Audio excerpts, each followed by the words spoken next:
Kumusta, mga kapuso at kapanalig sa mga kwento ng buhay? Muli, ako po si Liala ng Soul Tales, na handang samahan kayo sa isang paglalakbay na susubok sa tibay ng ating kalooban. Sabi nila, ang dangal daw ng isang ina ay hindi nabibili ng pera. Pero paano kung ang kahirapan mismo ang magtulak sa'yo sa isang sitwasyon kung saan ang pagkatao mo ay aapak-apakan? Ating pakinggan ang kwento ni Julia at kung paano niya ipinaglaban ang nag-iisang yaman niya, ang kanyang anak. Ang pagsara ng pinto ay parang pagbagsak ng isang hatol. Wala na akong magagawa, Julia. Pasensya na. Iyon ang mga huling salitang narinig ni Julia mula kay Aling Flora, ang may-ari ng karinderya, kung saan siya naghuhugas ng pinggan. Ang tunog ng trangka ay tumatak sa kanyang isipan, mas malakas pa sa ingay ng mga jeep sa labas. Tapos na, wala na. Naramdaman niyang parang naging tingga ang kanyang mga paa. Ang init ng hapon sa Quezon City ay tila lalong dumadagdag sa bigat ng kanyang dibdib. Sa isang iglap, parang umikot ang kanyang paningin. Paano na? Paano na ang bayad sa upa? Paano na ang gatas ni Mika? Ang nag-iisang pumipigil sa kanya na mapaupo sa gilid ng kalsada ay ang imahe ng mukha ng kanyang 5 taong gulang na anak. Si Mika. Kailangan niyang maging matatag para sa kanya. Kailangan niyang umuwi. Dahil wala siyang pamasahe, nilakad niya ang kahabaan ng kalsada na dati-rati tinatahak niya sakay ng jeep. Bawat hakbang ay isang pakikipaglaban sa kahihiyan at pag-aalala. Bawat busina ng sasakyan ay parang isang paalala ng kanyang kabiguan.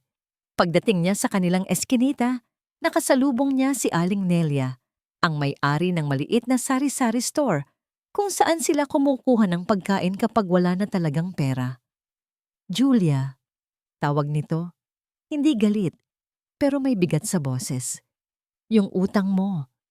Yumuko si Julia, hindi makatingin ng diretso.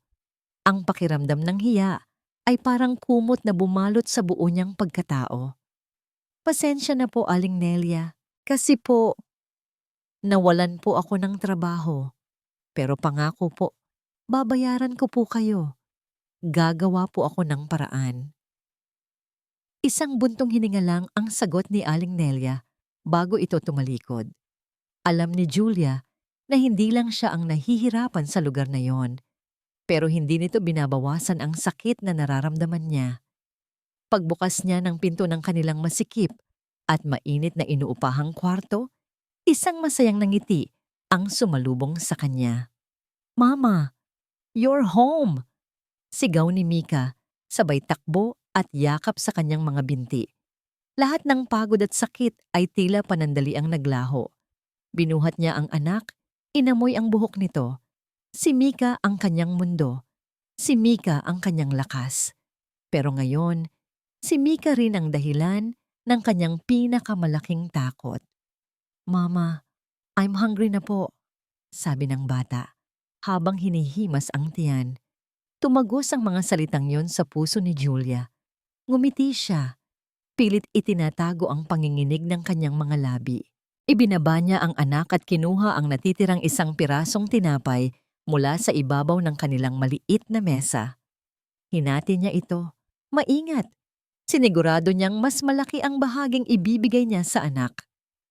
"Here, baby," sabi niya. Iniaabot ang mas malaking piraso. "Eat this muna." "Kayo po, Mama?" tanong ng bata. Ang mga mata ay puno ng inosenteng pag-aalala. Hinaplos ni Julia ang pisngi nito. "Busog pa si Mama. Sige na, kainin mo na yan." Habang pinapanood niyang kumain ng anak, isang ideya ang pumasok sa kanyang isip.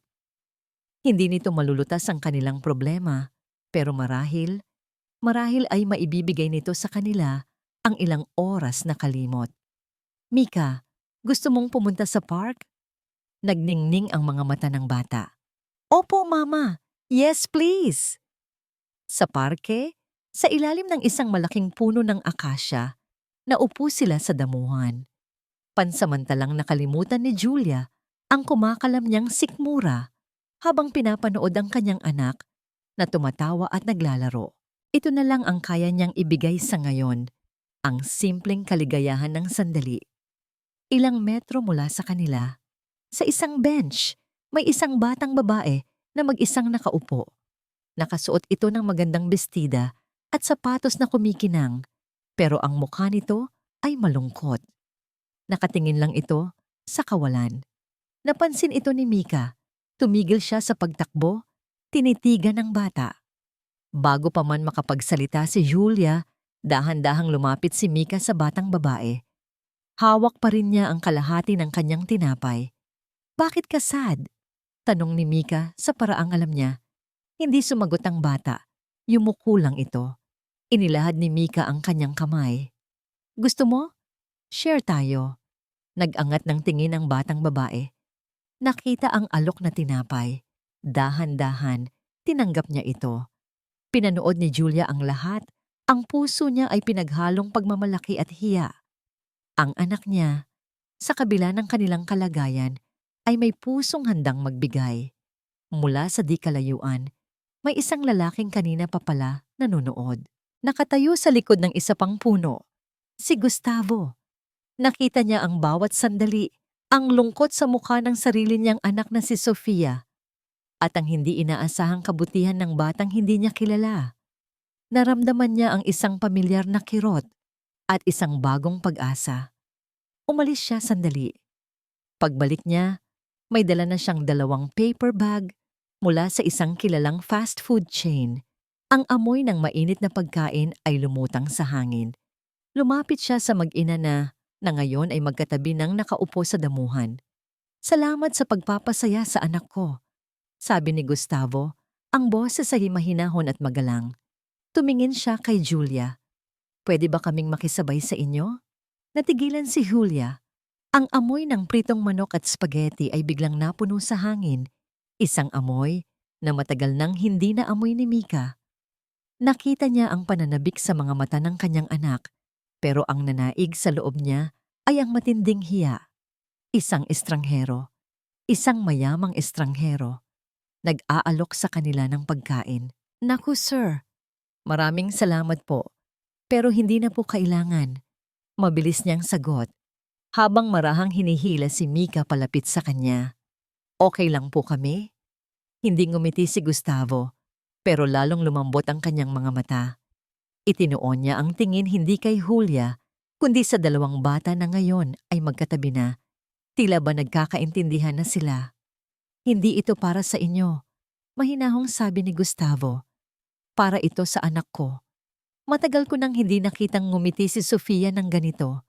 Ang pag-aalok ninyo ng tinapay sa kanya kanina, it meant a lot. Please, hayaan niyo akong magpasalamat." Ang paraan ng kanyang pagsasalita, magalang at sinsero, ay nag-alis ng kaunting tinik sa dibdib ni Julia. Hindi ito awa, ito ay pasasalamat. Magkaiba iyon. Habang nagsasalita ito, napansin ni Julia na diretso ito kung tumingin sa kanyang mga mata. Hindi sa kanyang luma at kupas na damit. Hindi sa kanyang pagod na itsura, kundi sa kanyang mga mata. Tumikhim si Julia, hindi na malaman ang sasabihin. Si Mika na ang bumasag sa katahimikan. "Mama, chicken." Bulong nito, puno ng pag-asa. Walang nagawa si Julia kundi tumango ng bahagya.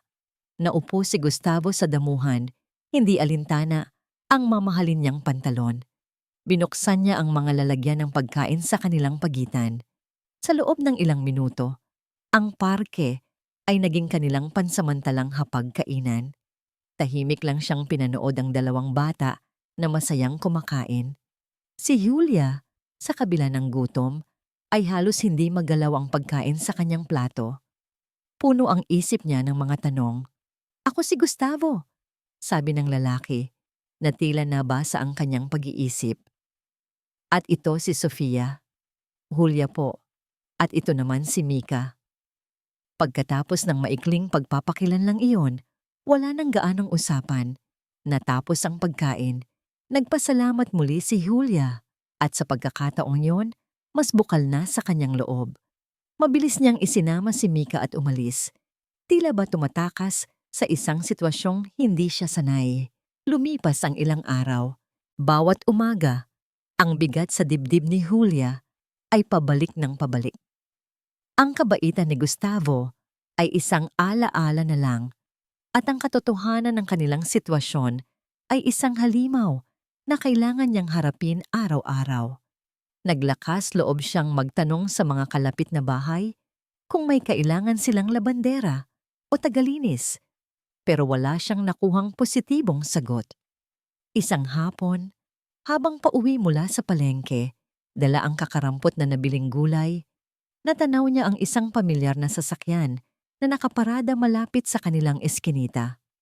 Bumaba mula rito si Gustavo. Agad na kumabog ang dibdib ni Julia. Ano ang ginagawa niya dito? Sinusundan ba siya nito? Lumapit si Gustavo, may daladalang maliit na paper bag. Julia, pasensya na sa abala. Nagkataon lang na may pinuntahan ako malapit dito. Hindi makapaniwala si Julia sa pagkakataon na yon, pero tumango lang siya. Kumusta si Mika? Tanong ni Gustavo. Okay naman po siya. Maikling sagot niya. Nagkaroon ng ilang segundong katahimikan bago muling nagsalita si Gustavo. Tila ba nag-iipon ng lakas ng loob. Kaya talaga ako napadaan. Tungkol kay Sofia. Simula noong araw sa parke, palagi kanyang tinatanong at si Mika. Tumingin si Gustavo sa malayo. Masyado siyang nag-iisa sa bahay. Nag-aalala ako. At naisip ko lang, baka pwede mong samahan si Mika na makipaglaro sa kanya. Kahit ilang oras lang sa hapon. Of course, babayaran kita for your time. It's a job. Kailangan ko ng tulong para mapasaya ang anak ko. Natulala si Julia, isang trabaho, isang alok na hulog ng langit. Ang isang bahagi ng kanyang isip ay sumisigaw ng oo, tanggapin mo para kay Mika. Pero may isa pang boses sa kanyang isipan, isang boses na puno ng pagdududa at pride. Bakit siya? Ano ang tunay na motibo nito? Ayaw niyang maging isang charity case. Sir, hindi po ako. Please, putol ni Gustavo. At sa unang pagkakataon, nakita ni Julia ang bakas ng pagsusumamo sa mga mata nito. Hindi ito para sa iyo, Julia. Para ito sa anak ko. Para sa akin. Kailangan ko ng tulong mo. Ang pag-amin na yon, na siya ang makapangyarihang si Gustavo, ay nangangailangan ng tulong niya, ang nagpabago sa lahat.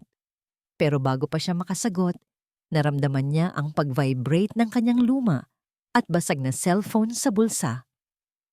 Pag-iisipan ko po, sir, sabi niya, sabay talikod. Habang naglalakad siya palayo, kinuha niya ang cellphone. Isang text message mula sa landlady niya. Julia, hanggang Sabado na lang ang palugit ko sa upa. Kung hindi, alam mo na. Biglang nawala ang lahat ng kanyang pag-aalinlangan. Napalitan ito ng malamig na katotohanan. Wala na siyang pagpipilian. Walang pagpipilian.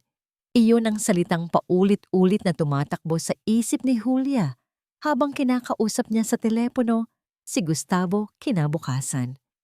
Sa boses na halos pabulong sa hiya, tinanggap niya ang alok na trabaho. Naging praktikal siya.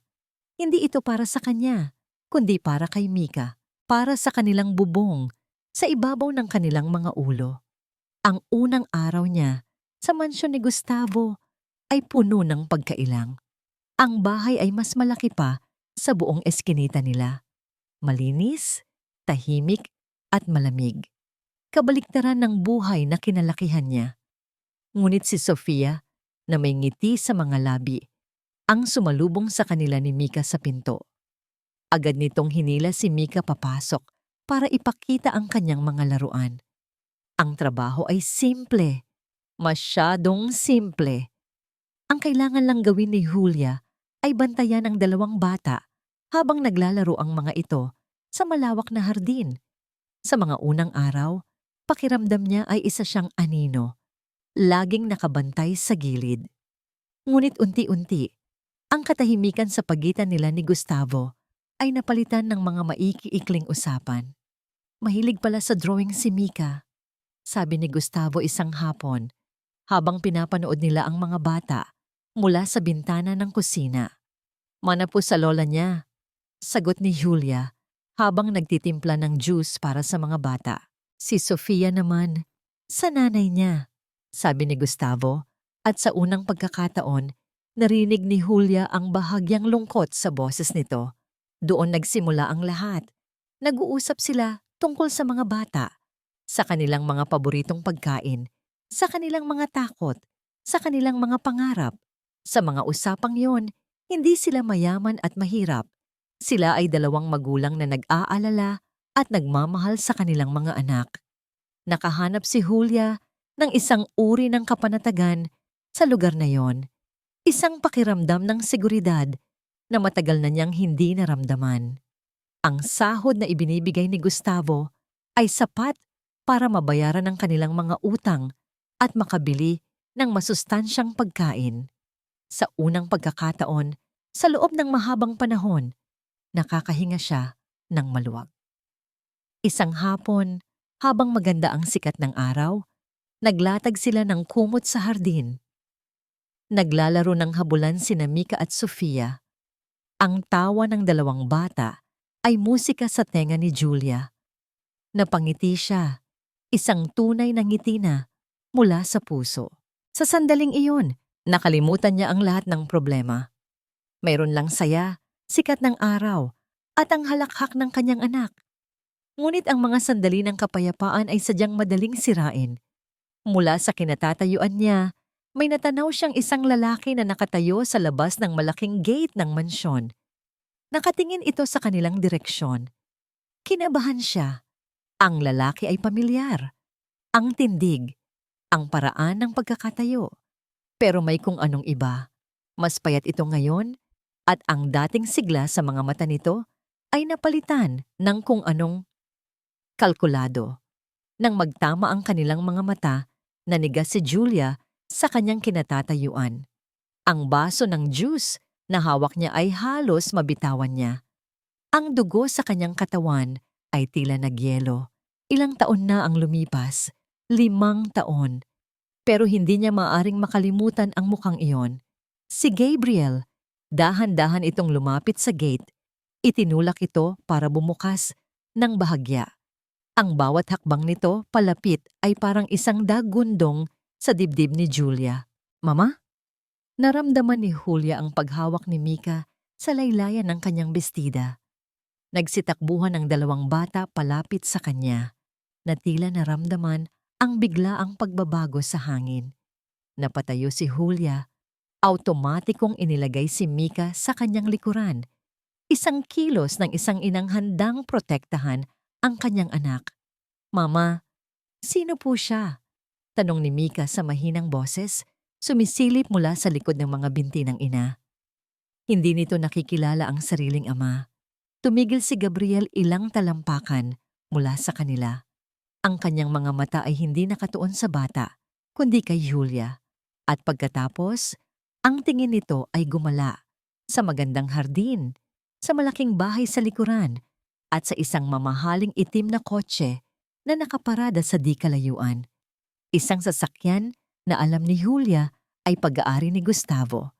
Nang ibalik ni Gabriel ang tingin kay Julia, may kakaibang kislap sa mga mata nito. Hindi ito pagsisisi, hindi ito pananabik. Ito ay isang bagay na mas malamig, mas mapanuri.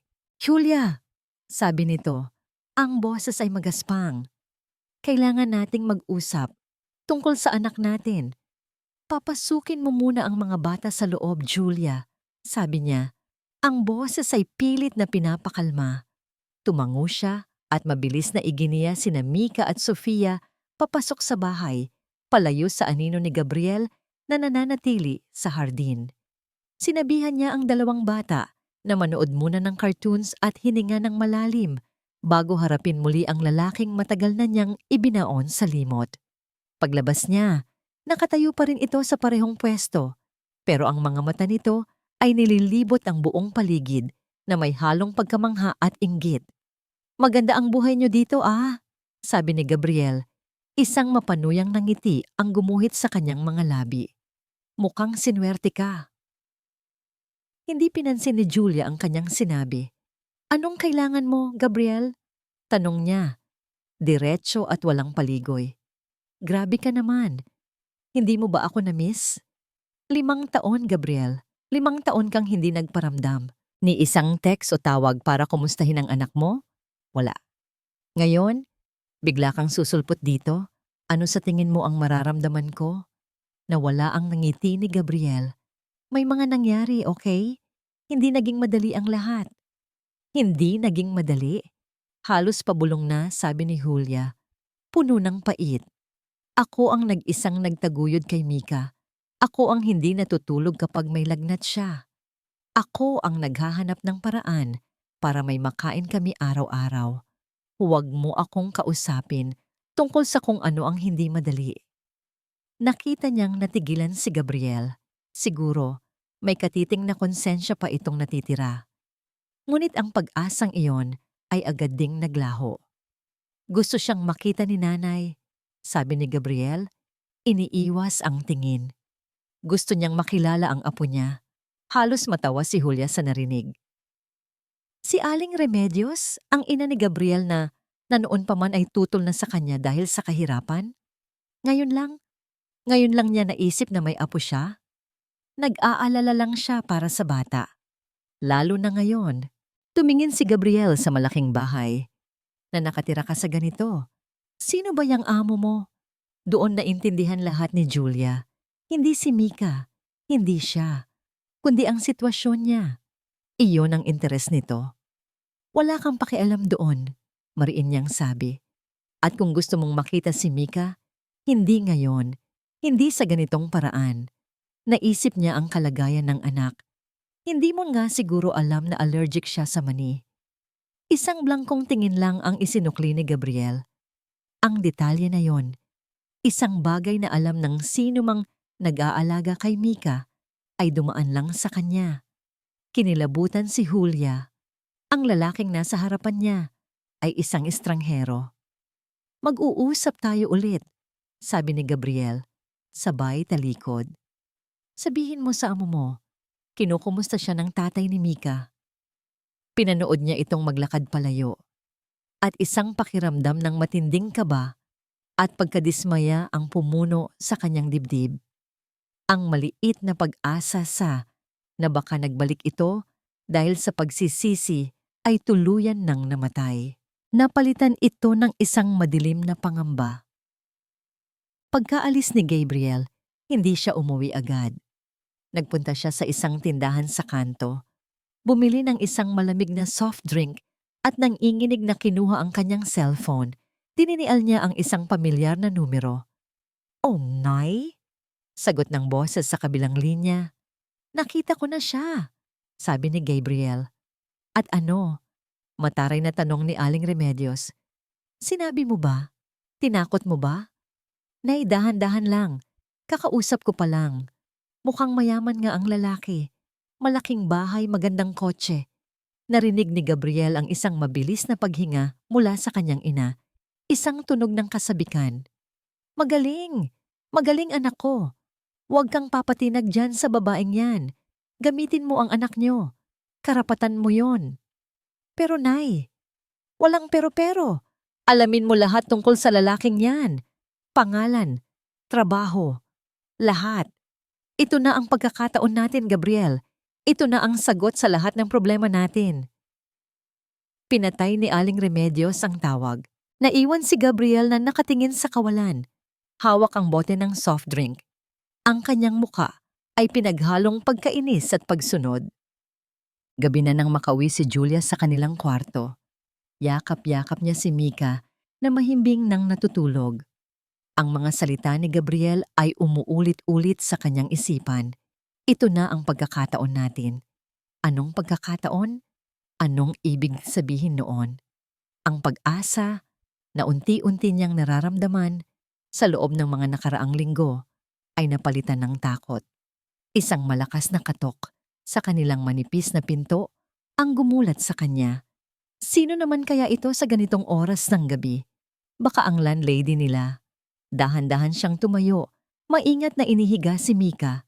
Sumilip siya sa maliit na siwang. Wala siyang makita. Binuksan niya ng bahagya ang pinto. Nakatayo sa labas ang isang babaeng hindi niya inaasahang makita. Nakataas ang kilay nito, ang mga mata ay matalas na sinusuri. Ang kabuuan ng kanyang maliit at masikip na tirahan mula sa nag-iisang bumbilya hanggang sa mga luma nilang gamit. Si Aling Remedios. Hindi pumasok si Aling Remedios. Nanatili siyang nakatayo sa may pintuan. Ang mga braso ay nakapamiwang, ang mukha ay puno ng pagkasuklam. Para bang ang pagtapak sa loob ng kwarto ni Julia ay isang karumaldumal na gawain. Ito na pala ang longganio, sabi nito. Ang bawat salita ay parang lason. Akala ko pa naman umasenso ka na. Nagpapakasarap sa buhay kasama ng kung sinong mayamang lalaki habang ang anak ng anak ko nagtitiis dito. Naramdaman ni Julia ang pag-akyat ng dugo sa kanyang mukha. Gusto niyang sumagot. Gusto niyang ipagtanggol ang kanyang sarili at ang munti nilang tirahan. Pero walang salitang lumabas sa kanyang bibig. Huwag kang mag-alala. Hindi ako magtatagal dito. Baka kung ano pang sakit ang makuha ko. Patuloy ni Aling Remedios. Tumingin ito ng diretso sa mga mata ni Julia. Alam mo kung bakit ako naparito. Panahon na para magbayad ka. Magbayad? Naguguluhang tanong ni Julia. Huwag kang magkunwari na hindi mo alam. Tumaas ang boses ng matanda. Ang utang na loob. O baka naman nakalimutan mo na. Kung hindi dahil sa akin noon, hindi mo alam kung saan pupulutin ang nanay mo nang magkasakit siya. Para itong isang suntok sa sikmura ni Julia. Ang alaala, ang kahihiyan, ang pasasalamat na naging isang tanikala na ngayon ay ipinupulupot sa kanyang leeg. Hindi ko po yon nakakalimutan, Aling Remedios. Mabuti kung ganoon. Putol nito. Dahil ngayon ang singilan, simple lang ang gusto ko. Una, gusto kong makasama ang apo ko. Karapatan namin yon. Dadalhin siya ni Gabriel sa bahay paminsan-minsan. Napaatras si Julia. Ibigay si Mika sa kanila? Ang tiwala niya ay wala, lalo na kay Gabriel. At pangalawa, patuloy ni Aling Remedios, ang mga mata ay kumikinang sa pagkalkula. Ipakilala mo kami ng maayos dyan sa amo mo. Gusto naming makasiguro na ang apo namin ay nasa mabuting mga kamay. Kailangan naming makausap si Mr. Gustavo. Ngayon ay malinaw na ang lahat. Ang interes nila ay hindi kay Mika, kundi kay Gustavo. Sa pera ni Gustavo. Sa gitna ng tensyon, isang malakas na kalabog ang narinig ni Julia mula sa labas. Tunog ng isang nahulog na palangganang bakal. Napalingon siya sa direksyon ng bahay ni Marites. Alam niya. Nakikinig ito. Nagpaparamdam na hindi siya nag-iisa. Ang maliit na senyalis na yon ay nagbigay kay Julia ng lakas. Huminga siya ng malalim. Hindi po ako papayag, sabi niya. Mahina pero matatag. Hindi niyo gagamitin ang anak ko. Nanliit ang mga mata ni Aling Remedios. Ang pekeng kabaitan sa mukha nito ay ganap na naglaho, napalitan ng purong galit. Lumapit ito ng isang hakbang. Ang mukha ay ilang pulgada na lang mula sa mukha ni Julia. Aba't sumasagot ka na? Nanggigigil na sabi nito. Sige. Kung hindi mo gagawin sa maayos na paraan, gagawin natin sa paraan na hindi mo magugustuhan. Tumalikod ito at naglakad palayo sa dilim ng eskinita. Iniwan si Julia na nanginginig, hindi sa takot, kundi sa galit at pakiramdam na siya'y nasukol. Ang banta ay malinaw. At alam niya, sa kaibuturan ng kanyang puso, natuto pa rin iyon ni Aling Remedios. Lumipas ang 2 araw na parang may espadang nakabitin sa ibabaw ng ulo ni Julia. Bawat ingay sa labas ng kanilang pinto, bawat estrangherong dumadaan sa kanilang eskinita ay nagpapakabog sa kanyang dibdib. Pilit niyang sinasabi sa sarili na banta lang yon, pananakot lang. Walang gagawin si Aling Remedios, hindi nito kayang gawin. Ngunit sa 3 araw, ang kanyang mga takot ay nagkatotoo. Katanghalian, kakatapos lang nilang mananghalian ni Mika ng itlog na maalat at kamatis nang may kumatok sa kanilang pinto. Hindi ito ang karaniwang katok ng kapitbahay. Ito ay formal at malakas. Pagbukas niya, isang lalaking nakasuot ng barong at may dalang isang makapal na brown envelope ang tumambad sa kanya. "Si Mrs. Julia Reyes po ba?" Tanong ng lalaki. Ang boses ay walang emosyon. Ako nga po." Nauutal na sagot ni Julia. "May ipinaabot lang po para sa inyo mula sa korte," sabi ng lalaki. Sabay abot ng envelope. "Pakipirmahan lang po dito na natanggap nyo na." Korte? Nanginginig ang kamay ni Julia habang inaabot ang ballpen at pinipirmahan ng isang papel na hindi man lang niya binasa. Pagkaalis ng lalaki, isinara niya ang pinto at sumandal dito. Ang dibdib niya ay malakas na kumakabog. Pakiramdam niya ay wala ng hangin sa loob ng kwarto. Dahan-dahan niyang binuksan ang envelope. Ang mga salitang nakasulat sa opisyal na papel ay tila lumulundag at sumasampal sa kanya. Petition for Sole Custody, Gabriel de la Cruz. Petitioner versus Julia Reyes, Respondent. At sa ilalim nito ang mga dahilan. Ang ina ay walang kakayahang pinansyal na itaguyod ang bata sa isang maayos na pamamahay. Ang ina ay kasalukuyang namumuhay sa isang paraan na maituturing na immoral at hindi angkop para sa pagpapalaki ng isang menor de edad. Nabitiwan ni Julia ang mga papel. Kumalat ang mga ito sa sahig na semento. Ang kanyang mga tuhod ay biglang nanghina at napaluhod siya. Immoral? Ang pagtatrabaho niya ng marangal para sa anak niya, iyon ba ang immoral? Ang pagtanggap niya ng tulong mula sa isang mabuting tao para hindi sila magutom, iyon ba ang immoral? Ang mundo niya ay gumuho. Ito na ang sinasabi ni Aling Remedios, isang paraan na hindi niya magugustuhan. Hindi lang nila gustong kunin si Mika. Gusto nilang sirain ang kanyang pagkatao. Gusto nilang yurakan ang kanyang dangal bilang isang ina. Hindi niya namalayan ang mga luhang dumadaloy sa kanyang pisngi. Ang lahat ng kanyang paghihirap, lahat ng kanyang sakripisyo para lang mauwi sa ganito. Para tawagin siyang isang masamang ina sa harap ng batas. Gumapang siya papunta sa higaan kung saan mahimbing na natutulog si Mika, pagod mula sa paglalaro. Hinaplos niya ang buhok nito. Ang mukha ay puno ng inosenteng kapayapaan, walang kamalay-malay sa bagyong sumisira sa mundo ng kanyang ina. Doon, sa tabi ng kanyang natutulog na anak, humagulgol siya. Isang iyak na walang tunog para hindi magising ang bata. Ang bawat patak ng luha ay isang tanong. Bakit? Saan ako nagkamali? Niyakap niya ang sarili, sinusubukang pulutin ang mga basag na piraso ng kanyang puso. Sa gitna ng kanyang paghihinagpis, umalingaw-ngaw ang tunog ng kanyang lumang cellphone. Isang pamilyar na ringtone na ngayon ay parang ingay na sumisira sa kanyang pagluluksa. Gusto niya itong baliwalain. Gusto niyang hayaan na lang na kainin siya ng dilim. Ngunit tumunog ito ng tumunog. Sa huling lakas na natitira, dinampot niya ito. Ang pangalan sa screen, Gustavo. Pinindot niya ang answer button pero walang salitang lumabas. Isang hikbilang ang kumawala sa kanyang lalamunan. Narinig niya ang boses sa kabilang linya. Malumanay, pero may bakas ng pag-aalala. "Julia, okay ka lang?" Sinubukan niyang sumagot, pero ang lumabas lang ay isa pang pigil na iyak. Natahimik si Gustavo sa kabilang linya.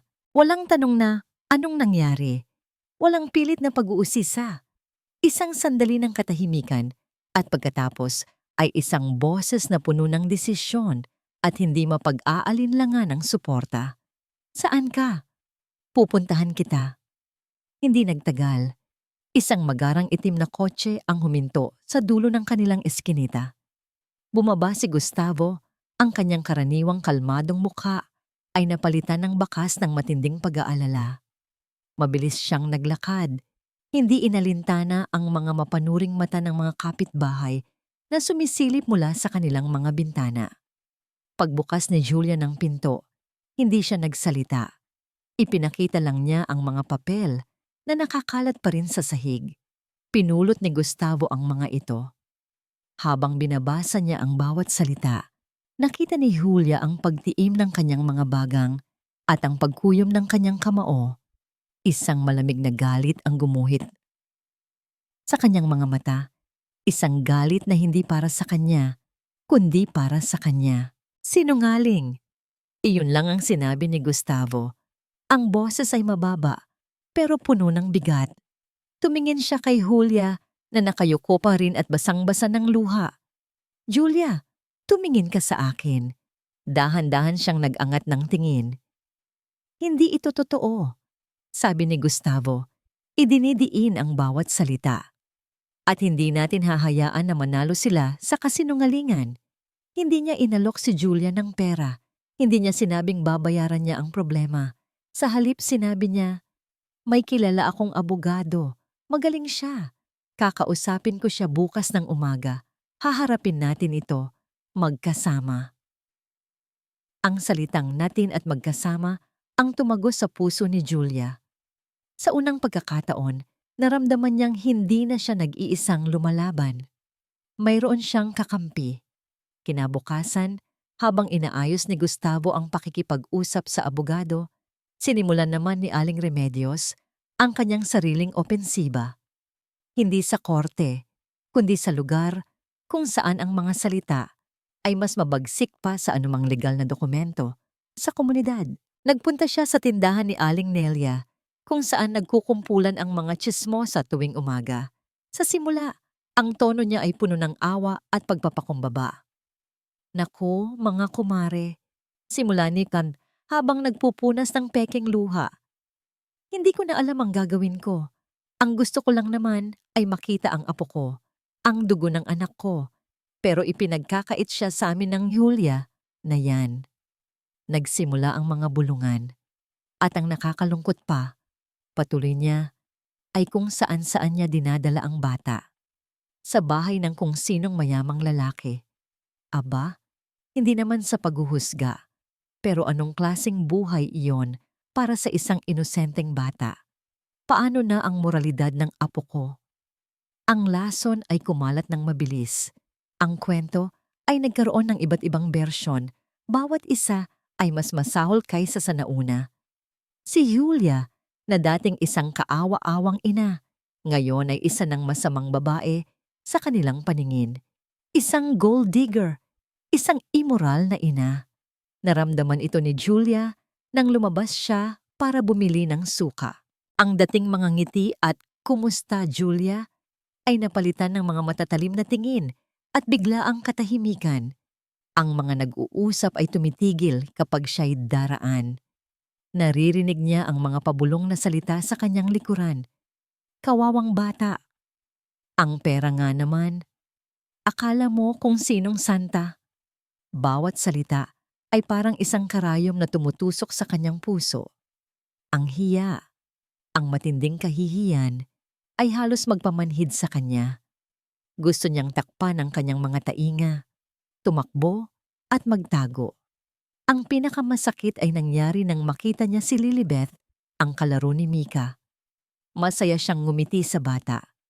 Ngunit bago pa man makalapit ang bata, mabilis itong hinila ng ina nito papasok sa kanilang bahay, sabay sara ng pinto.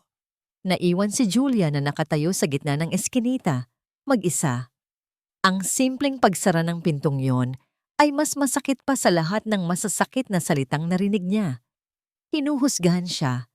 Itinatakwil siya ng sarili niyang komunidad. Gabi na nang tumawag ang abogadong kinausap ni Gustavo. Si Atty. Romero. "Mrs. Reyes," sabi nito sa professional na tono. "May balita na po ako. Ang kampo ng petitioner, humihingi sila ng isang conciliation hearing sa barangay hall sa susunod na linggo. Natigilan si Julia sa barangay hall, sa harap ng kanilang mga kapitbahay, sa harap ng mga taong humuhusga na sa kanya. Ito ang gusto ni Aling Remedios, ang ipahiya siya sa publiko, ang sirain siya sa harap ng lahat.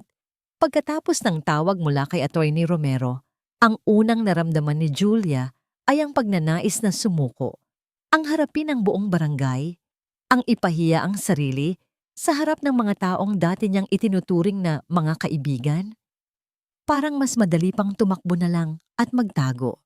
Ngunit dumating si Gustavo kinagabihan. Hindi siya nagdala ng mga salitang pampalubag loob. Sa halip, nagdala siya ng isang plano. Nakausap ko si Attorney Romero. Sabi niya habang nakaupo sila sa maliit na upuan sa labas ng kwarto ni Julia, sa ilalim ng nag-iisang bumbilya. Sabi niya, ito ay isang oportunidad. Oportunidad? Halos hindi makapaniwalang ulit ni Julia. Oportunidad na mapahiya? Hindi. Mariing sabi ni Gustavo. Isang oportunidad para ilabas ang katotohanan sa harap ng lahat. Sa isang korte, ang mga salita ay formal at nakakulong. Pero sa barangay, sa harap ng komunidad, doon lumalabas ang tunay na kulay ng isang tao. Hayaan natin silang magsalita. Hayaan natin silang magsinungaling. At doon, sa harap ng lahat, ipapakita natin ang katotohanan. Ang paraan ng pagsasalita ni Gustavo, puno ng kumpiyansa at diskarte, ay tila nagbigay ng kaunting liwanag sa madilim na isipan ni Julia. Mula sa pagiging biktima, binibigyan siya nito ng kapangyarihan. Pero, anong katotohanan ang ipapakita natin? Tanong din niya. Ang boses ay mahina pa rin. Wala tayong ebidensya. Salita laban sa salita. Kung ganoon, sabi ni Gustavo, bahagyang umusog palapit. Hahanap tayo. At doon, sa gabing iyon, ang kanilang munting espasyo sa labas ng kwarto ay naging isang war room. Naglabas si Gustavo ng isang maliit na notebook at ballpen. Kailangan nating alalahanin lahat, Julia. Sabi niya, ang boses ay malumanay na ngayon. Saan nagtatrabaho si Gabriel noon? Sino ang mga kaibigan niya? Saan siya madalas pumunta? Kahit ang pinakamaliit na detalye, baka makatulong. Sa simula, nag-aalangan si Julia. Ang paghalungkat sa nakaraan ay parang pagbubukas ng isang sugat na pilit niyang pinaghihilom. Ngunit habang tinititigan niya ang determinasyon sa mga mata ni Gustavo na matiyagang naghihintay, nagsimula siyang magsalita. Ikinuwento niya ang tungkol sa mga barkada ni Gabriel sa kanto. Ang hilig nito sa paglalaro ng bilyar, ang mga biglaang pagkawala nito ng pera. Si Gustavo ay tahimik lang na nakikinig. Isinusulat ang bawat pangalan, bawat lugar. Walang paghuhusga. Tanging focus. Ang gabi ay lumalim at sa ilalim ng liwanag ng bumbilya, hindi sila amo at empleyado. Sila ay 2 taong nagkakaisa para sa iisang layunin. Kinabukasan, sinimulan nila ang paghahanap. Pinuntahan nila ang mga lugar na nabanggit ni Julia. Marami sa mga dating kaibigan ni Gabriel ang umiiwas, takot madamay, ngunit hindi sila sumuko. Sa isang luma at madilim na bilyaran sa kabilang baryo, natagpuan nila ang isang lalaking nagngangalang Ricky, isa sa mga pinakamalapit na barkada ni Gabriel noon. Sa simula, ayaw nitong magsalita. Wala na akong alam dyan, pre. Matagal na yon, sabi nito, habang umiiwas ng tingin. Ngunit lumapit si Julia. Ricky, para ito kay Mika. Pakiusap niya. Ang boses ay nanginginig. Gusto nilang kunin sa akin ang anak ko. Kailangan ko ng tulong mo. Nakita ni Ricky ang desperasyon sa mga mata ni Julia. Tumingin siya sa paligid, tila natatakot na may makarinig. Bumuntong hininga siya. Mabigat ang utang ni Gabriel sa sugal. Pabulong niyang sinabi, "Malaki. Sa mga tao na hindi mo dapat kinakalaban. Akala ko, katapusan na niya." Anong nangyari? Tanong ni Gustavo. Bigla na lang, "Nabayaran lahat," sabi ni Ricky, napapailing. Ilang linggo lang ang nakalipas. Ang nanay niya raw ang nagbayad, si Aling Remedios. Pagkatapos noon, narinig ko na lang na bumalik na siya dito. Nagkatinginan si Julia at Gustavo. Ang piraso ng puzzle ay unti-unting nabubuo. Ang biglaang pagbabalik, ang biglaang pagbabayad ng utang, ang lahat ay konektado at ang lahat ay nagsimula ilang linggo lang ang nakalipas. Sakto sa panahon na nakilala nila ni Gustavo ang isa't isa. Ang impormasyong nakuha nila mula kay Ricky ay parang gintong butil sa gitna ng lusak. Ngunit ang ginto ay kailangan pang linisin at iproseso para maging kapaki-pakinabang.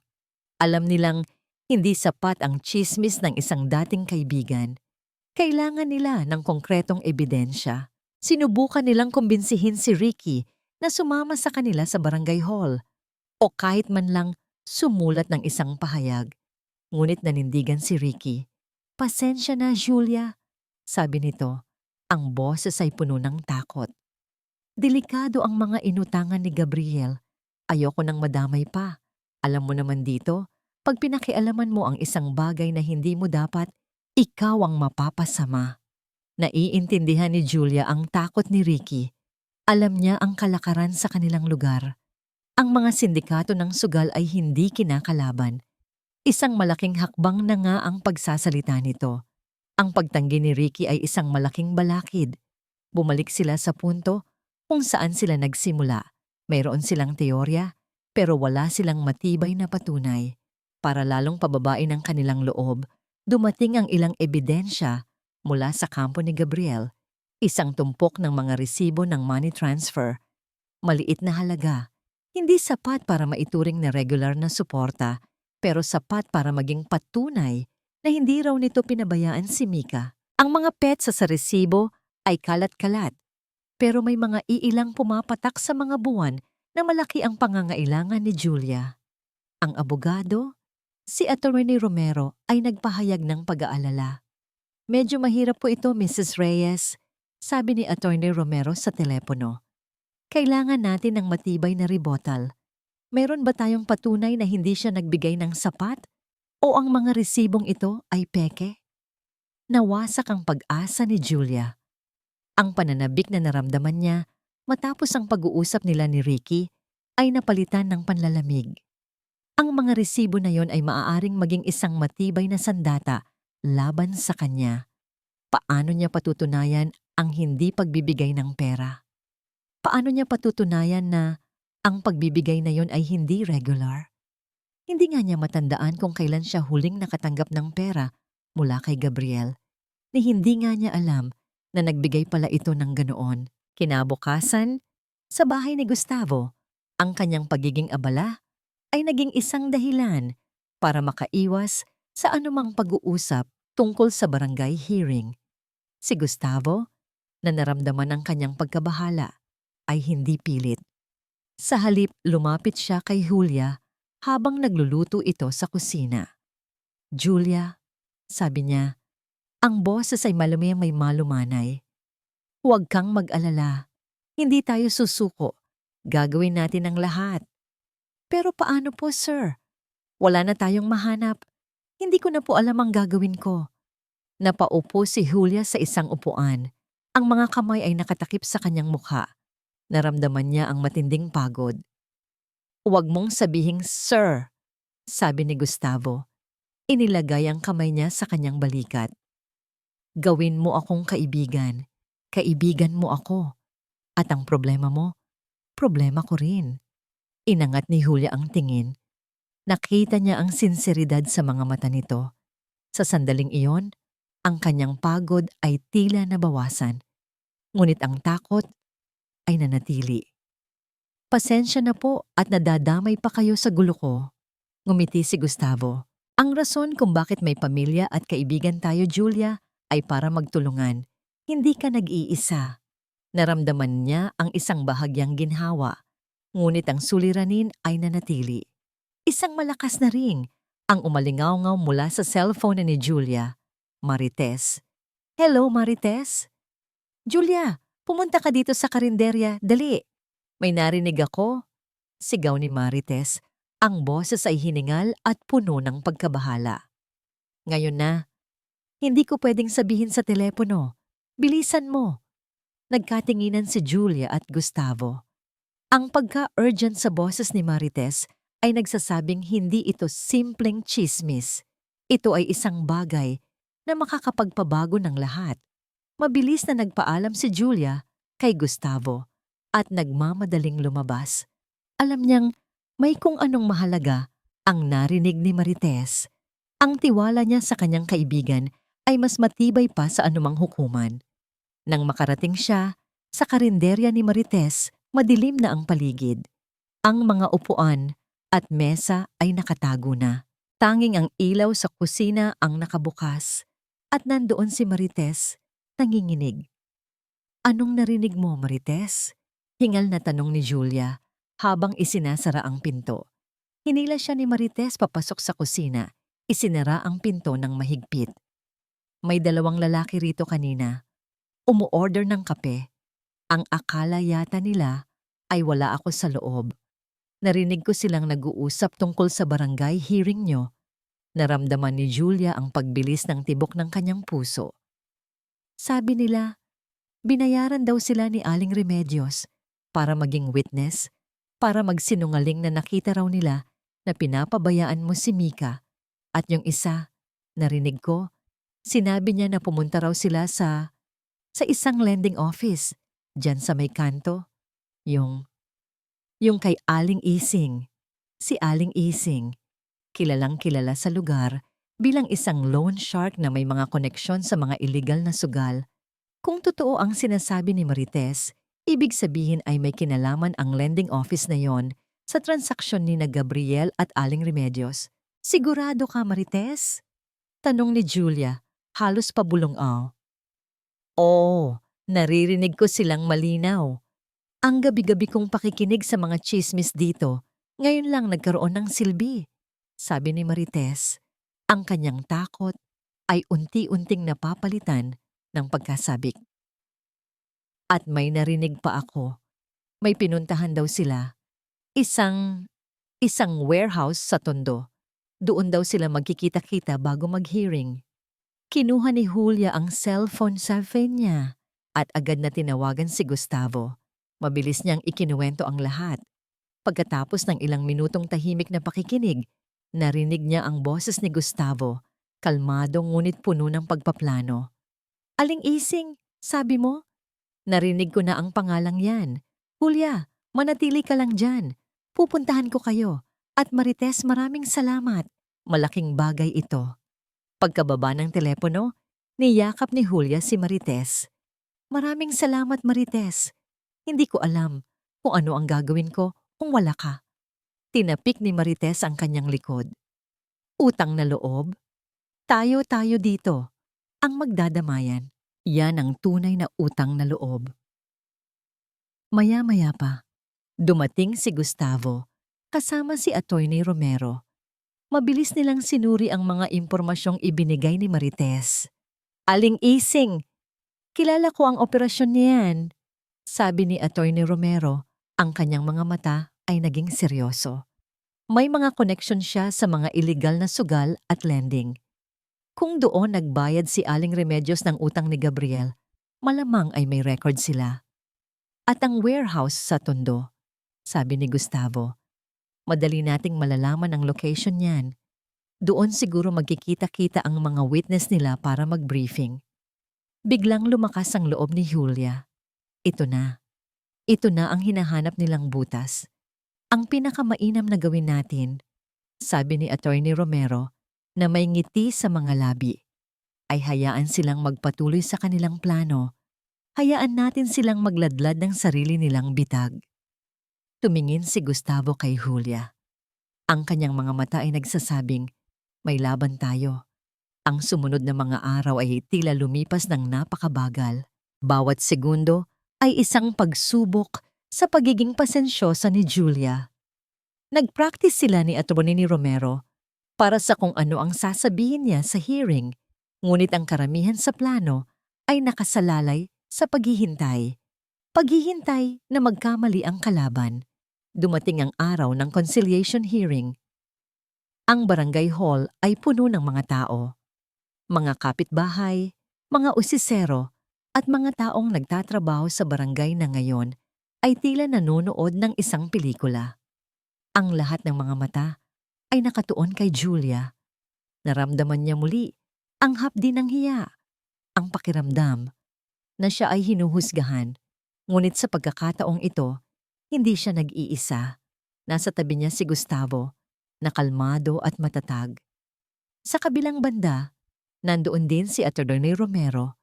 Ang kanyang profesional na tindig ay nagbibigay ng kapanatagan. Sa likuran nila, nasa hilera ng mga upuan, naroon si Marites, kasama ang ilang matatandang kapitbahay na sumusuporta sa kanya. Pumasok sina Aling Remedios at Gabriel. Ang matanda ay nakasuot ng isang formal na damit. Ang kanyang mukha ay puno ng pagmamataas at tila nagtagumpay na. Sa tabi niya ay si Gabriel na nakayuko at mukhang hindi komportable. Kasama nila ang dalawang lalaking narinig ni Marites sa karinderya, ang mga pekeng testigo. Nang makita ni Aling Remedios si Gustavo, nanlaki ang kanyang mga mata. Isang mabilis na tingin ang ipinukol niya kay Gabriel, tila ba nagtatanong kung bakit kasama pa rin ni Julia ang mayamang lalaki. Nagkaroon ng bulungan sa paligid. Hinawakan ni Gustavo ang kamay ni Julia sa ilalim ng mesa, isang mabilis at pribadong kilos na nagbigay sa kanya ng lakas. Tumingin siya sa kanyang anak, si Mika, na ngayon ay nasa bahay ni Marites, malayo sa kaguluhan. Para kay Mika, nagsimula ang pagdinig. Isang formalidad, ngunit sa mata ng komunidad, ito ay isang arena. Ang barangay captain, si Kapitan Reyes, ang namuno sa pagdinig. Mga kababayan, simula ni Kapitan Reyes, ang boses ay seryoso. Nandito tayo ngayon para pakinggan ang magkabilang panig tungkol sa isyu ng custody ng batang si Mika Reyes. Pinaupo sila sa mga silya na nakaharap sa mesa ni Kapitan Reyes. Nagkatinginan si Julia at Aling Remedios. Sa mga mata ng matanda, nakita ni Julia ang walang humpay na puot at paghamak. Binuksan ni Kapitan Reyes ang folder sa harap niya. Aling Remedios, bilang petitioner, kayo po ang mauunang magsalita.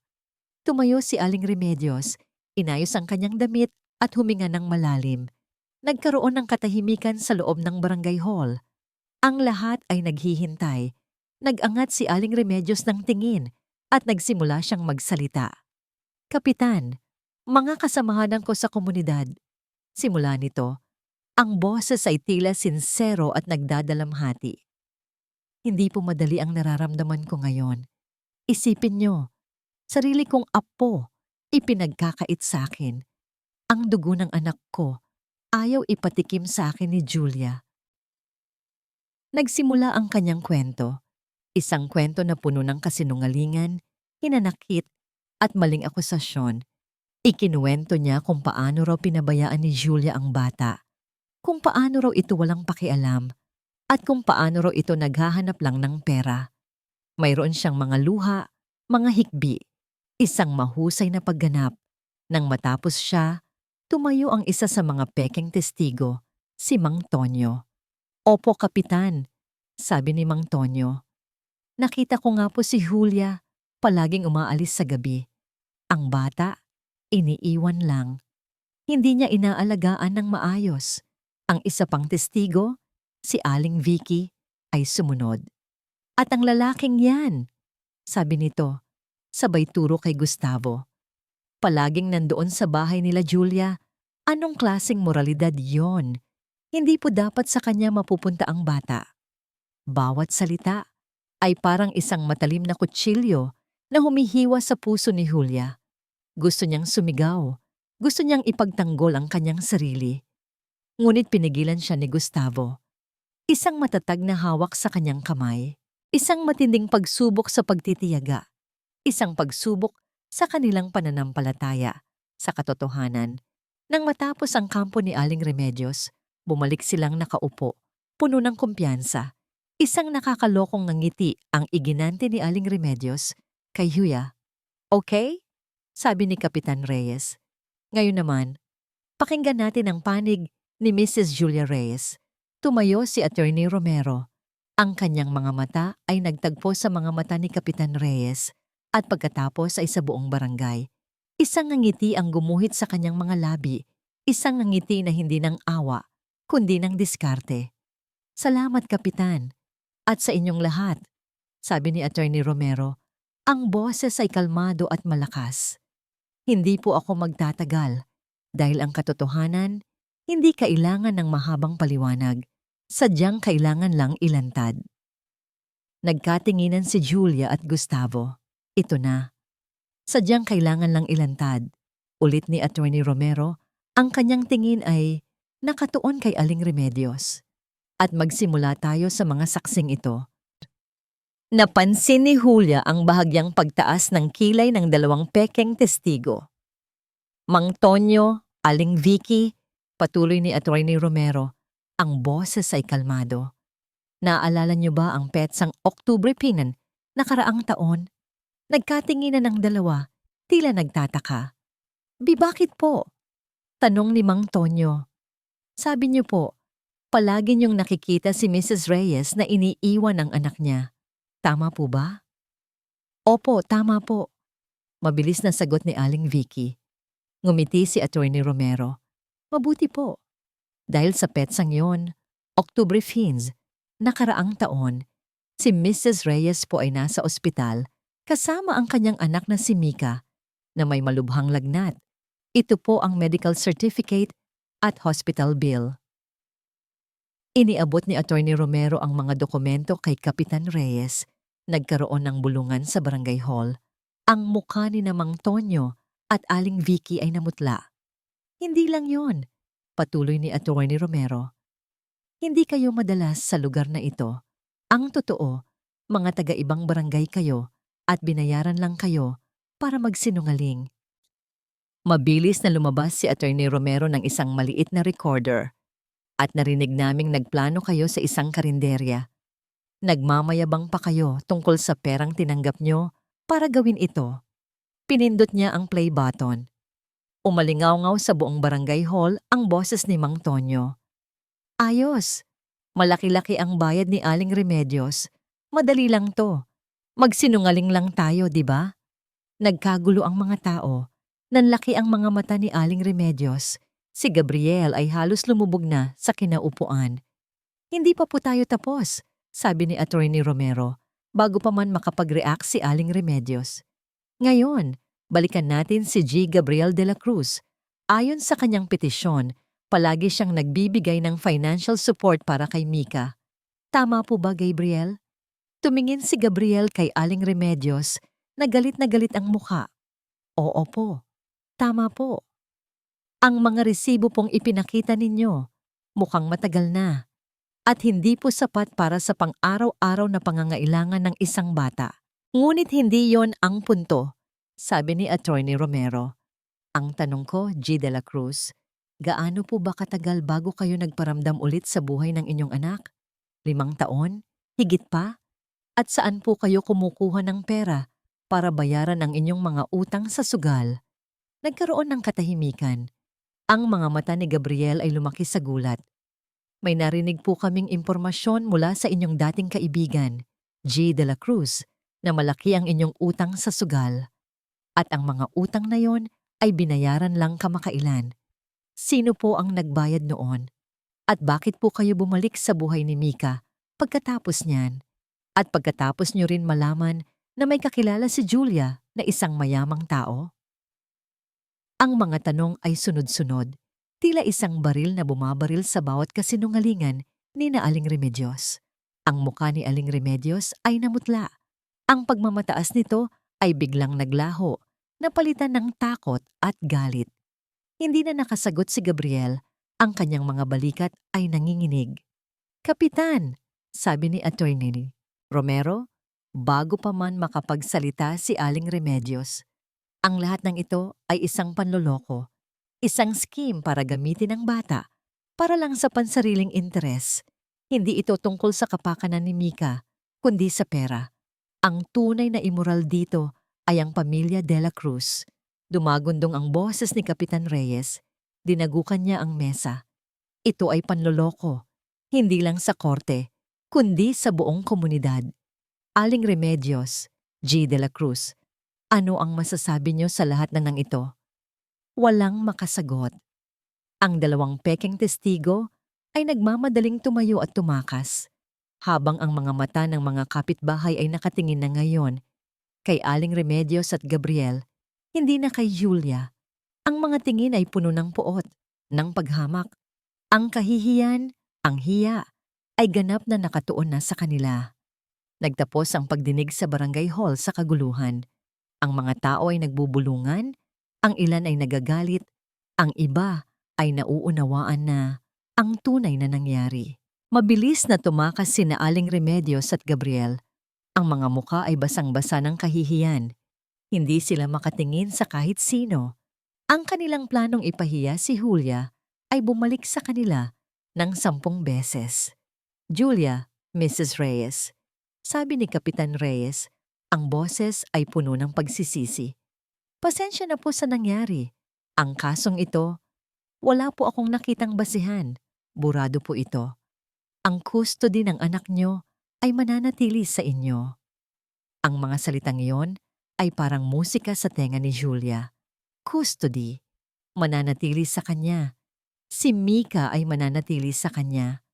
Huminga siya ng malalim at naramdaman niya ang matinding pagod na dala ng lahat ng pinagdaanan niya. Salamat po, Kapitan, sabi ni Julia. Ang boses ay nanginginig. Lumapit si Attorney Romero sa kanya. Julia, sa tingin ko, matapos ang lahat ng ito, handa na si Gabriel na pumirma ng waiver of parental rights. Ibig sabihin, hindi na siya makakapanggulo pa sa inyo. Pero kailangan nating mag-usap sa opisina para ayusin ang mga papeles. Tumango si Julia. Gusto niya ng kapayapaan. Gusto niya ng katatagan para kay Mika.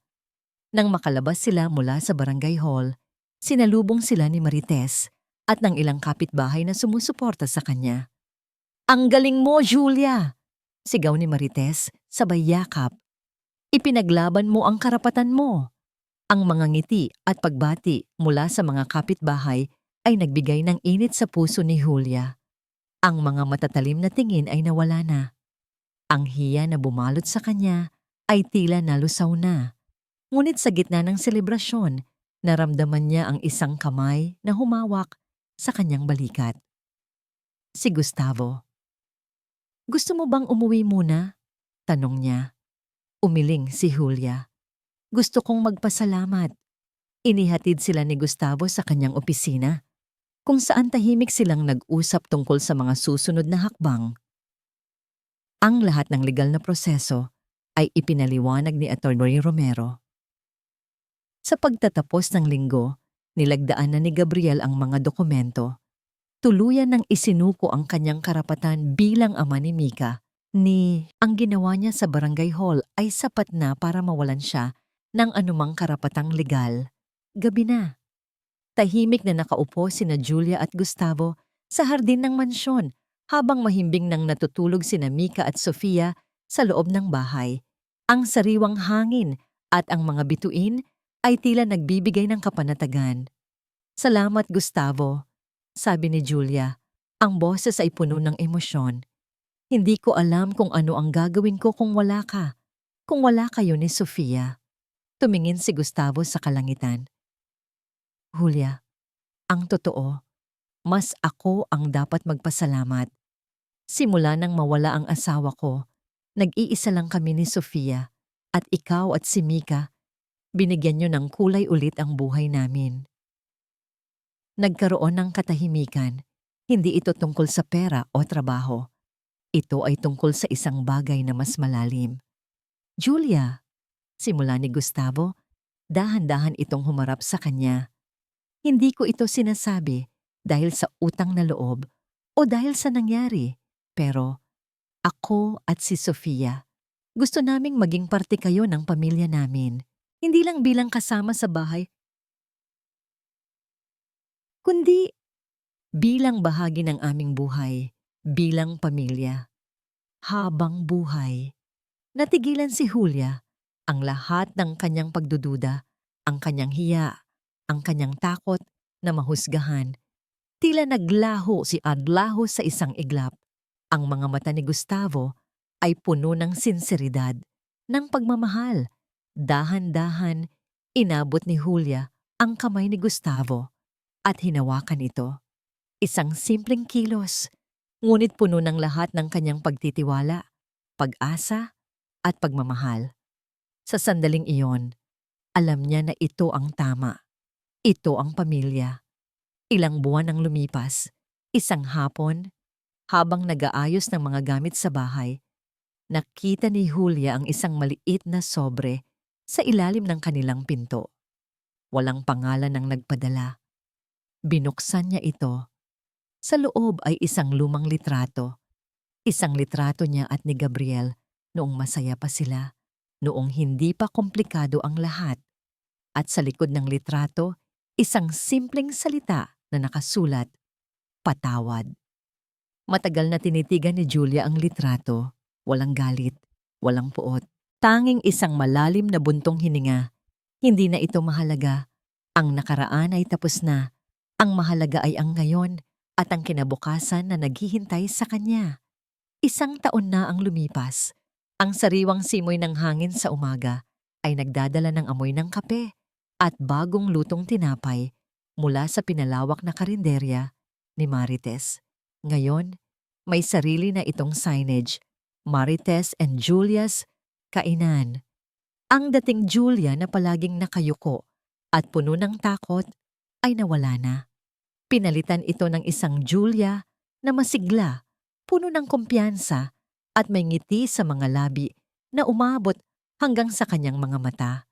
Hindi niya inakala na mangyayari ito, ang pagmamay-ari ng sariling negosyo. Ang makita ang kanyang anak na si Mika na masaya at malusog kasama ang bagong kapatid nitong si Sofia at ang umuwi sa isang tahanan na puno ng pagmamahalan at kapanatagan. Hindi sila lumipat sa malaking mansyon ni Gustavo. Sa halip, pinili nila ang isang mas maliit ngunit mas mainit na bahay, isang lugar na makakapagbigay sa kanilang apat ng espasyo para lumaki at bumuo ng kanilang sariling pamilya. Hindi ito tungkol sa karangyaan, kundi sa pagmamahalan. Isang Sabado ng hapon, abala sila sa paghahanda para sa isang munting fiesta sa kanilang bagong bahay. Kaarawan ni Mika at Sofia at sabay nilang ipinagdiriwang. Pinagsama na nila ang lahat. Mama, Papa, tulungan niyo po kami dito. Sigaw ni Mika mula sa sala habang pilit nilang isinasabit ang mga palamuti. Napangiti si Julia. Ang salitang Papa na lumalabas sa bibig ni Mika para kay Gustavo ay musika sa kanyang tenga. Ganap na, hindi na ito komplikado. Si Gustavo ang kanyang ama at si Sofia ang kanyang kapatid. Ganoon lang kasimple. Lumapit si Gustavo kay Julia, inakbayan ito. Mukhang kailangan nila ng tulong natin, Mrs. Reyes. Naku, Mr. De La Cruz, ikaw talaga. Natatawang sabi ni Julia. Hindi na niya ito tinatawag na, Sir, nagbago na ang lahat.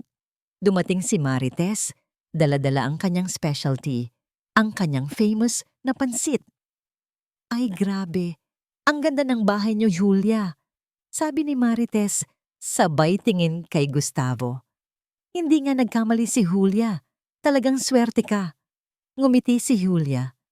Hindi ito swerte, Marites. Ito ay bunga ng paglaban at ng pagmamahal. Habang papalubog ang araw, nagsimula nang dumating ang kanilang mga kaibigan at iilang kamag-anak. Nandoon ang mga bagong kaibigan ni Julia mula sa kanyang negosyo, ang mga dating kapitbahay na sumuporta sa kanya, at syempre, ang ilang kaibigan ni Gustavo mula sa kanyang trabaho. Pinanood ni Julia si Mika at Sofia na masayang naglalaro. Yakap-yakap ang kanilang mga bagong manika. Ang mga mata ni Gustavo ay nakatuon din sa mga bata. Puno ng pagmamalaki at kaligayahan. Isang pamilya. Isang pamilya na binuo hindi sa dugo, kundi sa pagmamahal, sa tiwala, at sa paglaban para sa isa't isa. Naramdaman niya ang isang yakap mula sa likuran. Si Gustavo, masaya ako, Julia. Bulong niya sa kanyang tenga, ang boses ay puno ng kaligayahan. Masayang masaya ako. Napangiti si Julia. Ang init ng yakap ni Gustavo, ang ingay ng mga tawanan ng mga bata, ang amoy ng masarap na pagkain, Lahat ng iyon ay nagpapaalala sa kanya na ang lahat ng paghihirap ay nagkaroon ng katuturan. Hindi na siya nag-iisa, hindi na siya mahina. Siya ay Julia, isang ina, isang asawa, isang may-ari ng negosyo, at higit sa lahat, isang babaeng natuto ng lumaban at umibig ng buong puso. Nakaupo si Julia sa veranda ng kanilang bahay, tahimik na pinagmamasdan ang naglalaro niyang mga anak sa hardin. Ang huni ng mga ibon at ang amoy ng sampagita ay nagbigay ng kapayapaan sa kanyang kalooban. Sa kanyang kamay, hawak niya ang lumang litrato, ang litrato niya at ni Gabriel, kasama ang salitang patawad sa likod. Matagal na niya itong hindi tinitingnan. Ngunit ngayon, sa kalmadong umaga na ito, pakiramdam niya ay handa na siyang harapin ang alaala. Walang galit, walang puot, ni hindi na niya nararamdaman ang sakit ng panloloko at pagtalikod. Tanging isang malalim na pag-unawa. Naging bahagi si Gabriel ng kanyang nakaraan, ng kanyang paglalakbay. At ang sakit na idinulot nito ay naging isang aral. Isang aral tungkol sa kung sino ang dapat pagkatiwalaan at kung sino ang tunay na nagmamahal, ang pagpapatawad. Hindi ito nangangahulugan ng paglimot sa nangyari. Hindi ito nangangahulugan ng pagbabalik sa dating Gabriel. Para kay Julia, ang pagpapatawad ay ang pagpili na huwag hayaan ang galit at hinanakit na sirain ang kanyang ngayon at ang kanyang kinabukasan. Ito ay ang pagpapalaya sa kanyang sarili mula sa tanikala ng nakaraan. Natagpuan niya ang kapayapaan. Hindi ito ang kapayapaan ng isang buhay na walang problema dahil alam niyang ang buhay ay puno ng hamon. Ito ay ang kapayapaan na matatagpuan sa kaibuturan ng kanyang puso. Ang kapayapaan na dala ng pagmamahal, ng tiwala, at ng pagkakaroon ng pamilya na handang lumaban para sa kanya. Ang kanyang buhay ay isang testamento sa kapangyarihan ng dignidad. Ang pera ni Gustavo ay hindi ang nagligtas sa kanya. Ang pagkilala ni Gustavo sa kanyang halaga, ang kanyang pagtitiwala sa kanyang kakayahan, at ang kanyang pagmamahal sa kanya bilang isang tao. Iyon ang nagbigay sa kanya ng lakas. Iyon ang nagbigay sa kanya ng boses. Mula sa pagiging isang inang nakabaon sa kahirapan at kahihiyan, naging isang babae siya na may boses, may dignidad, at may sariling pamilya na binubuo ng pagmamahal. Natuto siyang magtiwala muli, hindi lang kay Gustavo, kundi sa kanyang sarili. Natuto siyang yakapin ang tulong nang hindi nawawala ang kanyang sarili. Sa huling tingin ni Julia sa litrato, dahan-dahan niyang inilagay ito sa isang lumang kahon ng alaala, kasama ang iba pang mga bagay na nagpapaalala sa kanya ng kanyang pinagdaanan. Hindi na ito isang sugat na bumubukas. Ito ay isang pahina na isinara. Ang nangiti ay muling bumalik sa kanyang mga labi. Tumingin siya sa kanyang mga anak na masayang naglalaro sa ilalim ng sikat ng araw. Ito ang kanyang kinabukasan. Isang kinabukasan na puno ng pag-asa, pagmamahal, at ang matatag na pundasyon ng isang pamilya na handang harapin ang anumang hamon. At sa huling hininga, alam niyang, sa wakas, siya ay buo.